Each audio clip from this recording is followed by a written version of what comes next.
किसी गांव में एक गरीब व्यक्ति रहता था। उसका नाम नरेंद्र था। वह अपनी पत्नी और एक बेटी के साथ रहता था। नरेंद्र के पास एक भैंस थी जिससे उसकी जीविका चलती थी। नरेंद्र अपने जीवन से बिल्कुल भी खुश नहीं था। वह अमीर बनना चाहता था। एक बार अपने घर के बाहर बैठा हुआ वह इसी चिंता में डूबा हुआ था। तभी उसकी नज़र सामने वाले एक पेड़ पर पड़ी जहां पर एक पक्षी बैठकर फल खा रहा था, लेकिन उसकी चोंच फल को तोड़ नहीं पा रही थी। पक्षी ने फल को तोड़ने की बहुत कोशिश की, लेकिन जब वह उसे नहीं तोड़ पाया तो उसने फल को नीचे फेंक दिया और उड़ गया। नरेंद्र उठा और फल को उठाकर ले आया। नरेंद्र ने फल की जांच की। वह एक सोने का आम था। इतना ज्यादा सोना पाकर वह खुश हो गया। वह बैठा जो सपने देख रहा था वह सब अचानक से सच हो चुके थे। नरेंद्र की खुशी का कोई ठिकाना नहीं था। वह आम को लेकर एक सुनाहार के पास गया। वह 24 कैरेट का एक प्योर गोल्ड था, जिसके बदले सुनाहार ने नरेंद्र को एक बैग भरकर रुपए दिए। रुपए लेकर नरेंद्र घर पहुंच गया। उसने अपने पुराने घर की जगह एक नया बड़ा घर बनवाया। उसने 2 और भैंस खरीद ली और एक नौकर भी रख लिया। फिर उसने ज़मीन भी खरीद ली। अब वह बैठा बैठा हुक्म चलाता और सारा काम नौकर किया करते। नरेंद्र की पत्नी सुनंदा हमेशा गहनों से लदी रहती। उसकी बेटी अब अच्छे स्कूल में जाती। उनके पास ज़रूरत का सारा सामान मौजूद था।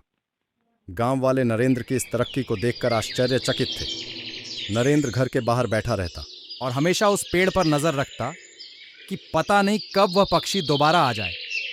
कुछ महीनों के बाद वह पक्षी फिर से उस पेड़ पर आकर बैठा और फल को खाने की कोशिश करने लगा, लेकिन फल को नहीं खा पाया और उसे वहीं फेंक दिया। नरेंद्र भागकर फल के पास पहुंचा। उसने देखा कि वह भी सोने का फल था। इस बार नरेंद्र ने सोचा कि वह पक्षी का पीछा करेगा और देखेगा कि यह सोने के फल कहां से लाता है। वह पक्षी के पीछे भागने लगा। भागते भागते नरेंद्र जंगल में बहुत दूर निकल गया। पक्षी जंगल में जाकर एक घोंसले में बैठ गया। नरेंद्र पेड़ पर चढ़ा और उसने पक्षी को पकड़ लिया।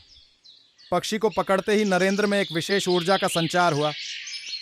पक्षी तुरंत एक व्यक्ति में परिवर्तित हो गया। दोनों पेड़ से नीचे उतरे। व्यक्ति ने नरेंद्र का धन्यवाद किया कि आज तुम्हारे कारण मुझे श्राप से मुक्ति मिली है और मेरा श्राप तुम पर चला गया है।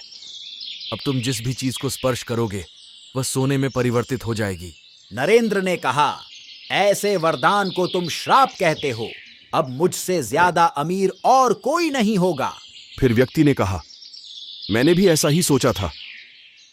मेरे लालच के कारण एक आर्षि ने मुझे यह श्राप दिया था, किंतु जब मैंने खाने को छुआ तो वह भी सोने में बदल गया। मेरा परिवार भी सोने में बदल गया और फिर मैं एक पक्षी में परिवर्तित हो गया। अब तुम्हारे साथ भी यही होगा। नरेंद्र उस व्यक्ति के सामने रोने लगा। उसने कहा, मेरी मदद करो। व्यक्ति को नरेंद्र पर दया आ गई। उसने कहा कि दक्षिण दिशा की तरफ एक कुटिया है जहां पर एक आर्षि रहते हैं। केवल वही तुम्हें बचा सकते हैं। नरेंद्र ऋषि के पास पहुंच गया। उसने उनसे बहुत विनती की, हे रिसीवर, मैं पैसों में अंधा हो चुका था, किंतु अब मेरी आंखें खुल चुकी हैं। मुझे इस श्राप से मुक्ति दें। आर्षि ने कहा, खुशी धन संपत्ति से नहीं बल्कि परिवार से मिलती है। दूसरों को खुशी देकर जो आनंद मिलता है उसका कोई मोल नहीं। अच्छा हुआ कि यह तुम समझ गए हो। फिर आर्षि ने नरेंद्र के ऊपर जल छिड़का और वह श्राप मुक्त हो गया।